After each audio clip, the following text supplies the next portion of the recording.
ಯೇಸು ಕ್ರಿಸ್ತನ ಹೆಸರಿನಲ್ಲಿ ನಿಮಗೆ ವಂದನೆಗಳು. ಯೋಹಾನನು ಬರೆದ ಸುವಾರ್ತೆ 21ನೇ ಅಧ್ಯಾಯ 15ನೇ ವಚನದಲ್ಲಿ ಯೇಸು ಸಿಮೋನ ಪೇತ್ರನನ್ನು, ಯೋಹಾನನ ಮಗನಾದ ಸಿಮೋನನೇ, ನೀನು ಇವರಿಗಿಂತ ಹೆಚ್ಚಾಗಿ ನನ್ನ ಮೇಲೆ ಪ್ರೀತಿ ಇಟ್ಟಿದ್ದೀಯೋ ಎಂದು ಕೇಳಲು, ಅವನು, ಹೌದು ಸ್ವಾಮಿ, ನಿನ್ನ ಮೇಲೆ ಮಮತೆ ಇಟ್ಟಿದ್ದೇನೆಂಬುದನ್ನು ನೀನೇ ಬಲ್ಲೆ ಅಂದನು. ಆತನು ಅವನಿಗೆ, ನನ್ನ ಕುರಿಗಳನ್ನು ಮೇಯಿಸು ಎಂದು ಹೇಳಿದನು.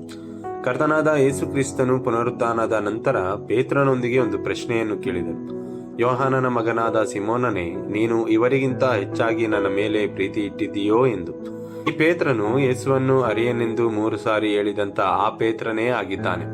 ಕರ್ತನಾದ ಯೇಸು ಕ್ರಿಸ್ತನು ಈ ದಿನವೂ ಪ್ರತಿಯೊಬ್ಬರೊಟ್ಟಿಗೆ ಇದೇ ಪ್ರಶ್ನೆಯನ್ನು ಕೇಳುವವನಾಗಿದ್ದಾನೆ. ನೀನು ನನ್ನನ್ನು ಪ್ರೀತಿಸುತ್ತೀಯಾ? ಒಂದು ಹಾಡಿನಲ್ಲಿ ಕರ್ತನಾದ ಯೇಸು ಕ್ರಿಸ್ತನ ಪರವಾಗಿ ಈ ಪ್ರಶ್ನೆಯನ್ನು ಈ ರೀತಿಯಾಗಿ ಕೇಳಲಾಗಿದೆ.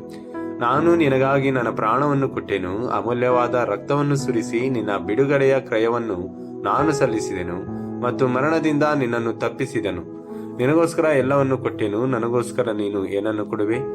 ಪ್ರಭಾವವುಳ್ಳ ತಂದೆಯ ಮನೆಯನ್ನು, ಮಹಿಮೆಯ ಸಿಂಹಾಸನವನ್ನು ಬಿಟ್ಟೆನು.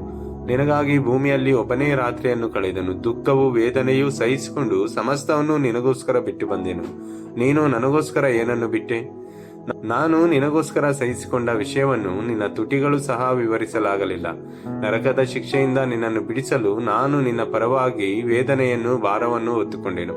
ಆದರೆ ನೀನು ನನಗೋಸ್ಕರ ಏನು ಮಾಡಿದೆ? ಸ್ವರ್ಗದಿಂದ ರಕ್ಷಣೆಯನ್ನು ಸಂಪೂರ್ಣವಾಗಿ ನಿನಗೋಸ್ಕರ ತೆಗೆದುಕೊಂಡು ಬಂದೆನು. ಪಾಪದ ಕ್ಷಮೆ, ತಂದೆಯ ಪ್ರೀತಿ, ನನ್ನ ಅತ್ಯುನ್ನತವಾದ ಐಶ್ವರ್ಯ ತಂದಿದ್ದೇನೆ.